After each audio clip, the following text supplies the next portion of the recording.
What motivates people to commit acts of terrorism? Obviously, motivations are of religious, political, ideological nature. If some individual is part of some group and that group consider itself as being deprived of its rights, and it projects or blames other groups for that oppression and exploitation, and the group justifies a militant struggle in which that groups could use acts of terrorism, violence, tortures, killings, bombings, even suicide bombings, to further their ideological agenda, to achieve their goal objectives. So obviously, there's a psychology of it. Something is wrong with those individuals thinking and getting sense of their surrounding and coming up with their solutions. So maybe they are seeing committing acts of terrorism as a solution to resist a hostile group, which is technically an out group uh, for that particular group, who consider itself as being deprived of its rights, being oppressed by other groups. So they justify their struggle. For them, these are not acts of terrorism. They think this is their legitimate struggle. So, what makes them to believe that their brutality, their hostility, and these acts of terrorism could be the only solution of their problem? One could be a sense of helplessness. They think that they are helpless and they can't do anything else because the enemy is too powerful. See the desperation of a suicide bomber who thinks that other than committing an act of terrorism involving a suicide bombing, there is no alternative, there is no other way. And maybe this is the only way through which that individual who is belonging to a group has a strong bond with a group who thinks that is being deprived, oppressed by other group. So this kind of a justification has another psychological aspect. Terrorists don't have feelings of regrets. They don't, because they don't think that they are doing something wrong. There are almost no guilt feelings, and maybe their fellow people who consider themselves as part of that particular group, they encourage them and see their acts as heroic acts. And if you go through this like the history of terrorism, you could find many heroes who committed acts of violence, terrorism, and people think of them as heroes. They are exemplary and they are brave. So it's just like, not if somebody has a kind of a narrow-minded sort of a thinking and just consider acts of violence as isolated incidents and don't see an ideology in it. But the psychological factor also involves the personality types. Who are the likely candidate of becoming terrorists? what are the individual factors? What are the individual differences? We psychologists focus more on the individual differences.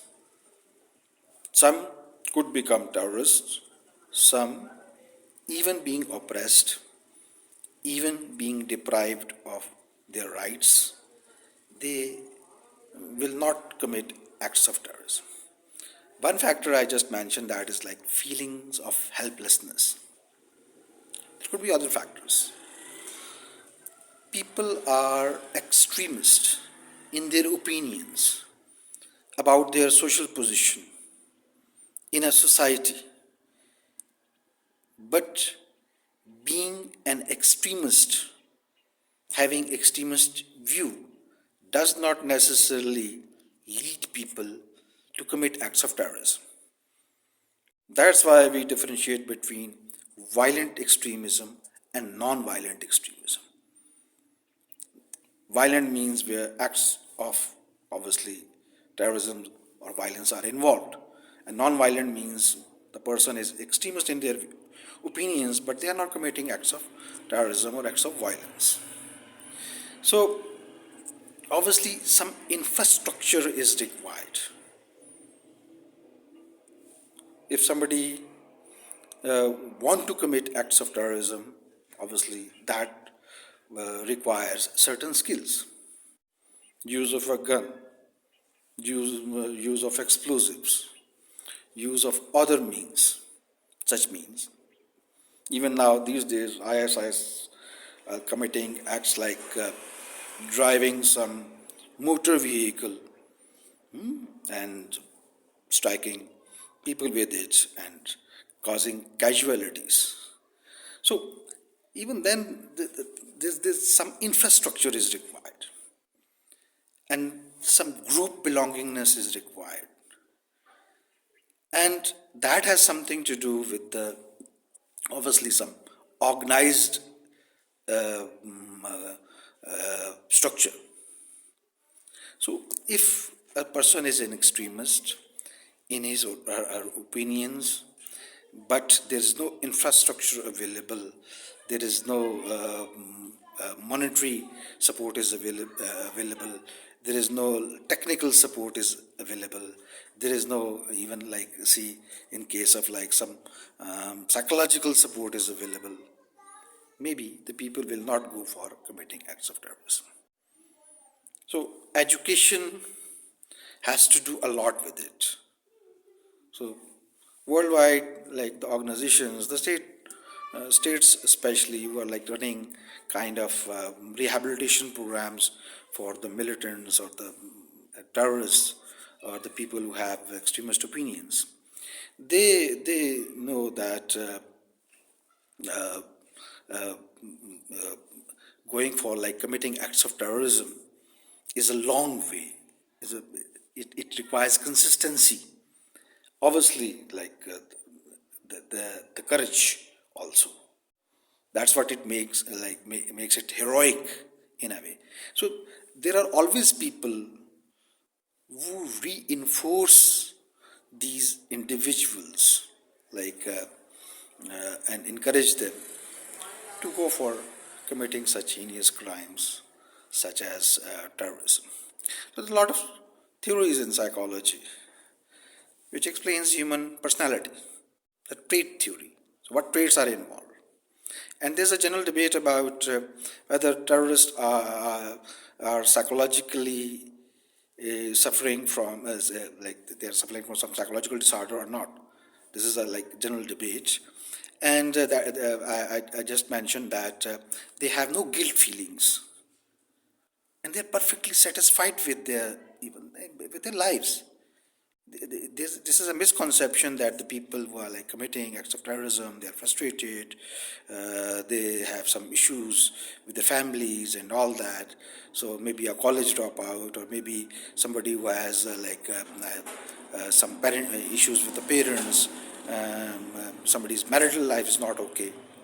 So you could find some people having such problems in their lives, but obviously this is not the necessary ingredient of somebody going for committing acts of terrorism.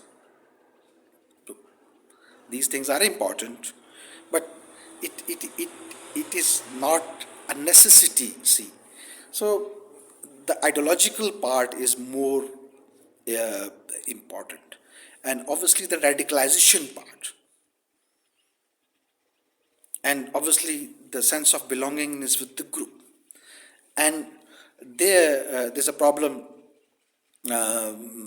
which comes with the uh, identity issues. So the people who are now have no or less uh, issues with the identity, and identity problems being solved by these terrorist infrastructures. They're giving these individuals some sense of meaning in their lives, giving them some objective. Somebody was just aimless and think about himself or herself as that useless, and certainly that person discover that now he has some aim and objective in life, and that objective and aim is high, has high moral grounds. It's a likely candidate for committing acts of terrorism. So I will do more videos on it. For now, I think it's enough. But we will continue this debate because the psychology of terrorism is a vast field, and obviously we will go into detail in depth, so to explain the behavior of uh, the terrorist, and obviously the terrorist organization, and the overall aim and objective is to understand why people commit these acts of terrorism. So we could go for devising strategies to prevent terrorism. Obviously, terrorism is not a kind of a likely outcome, and both for the individual and the society, one group or the other, as a whole, it is not a, you can say, some likely outcome. So, with this objective, we will continue our struggle. Sorry, our discussion, and we will do. I will do more videos on it, and I would love receiving comments on this video also. So I will try to respond whoever ask me something with whatever knowledge I have. Thank you. All the best.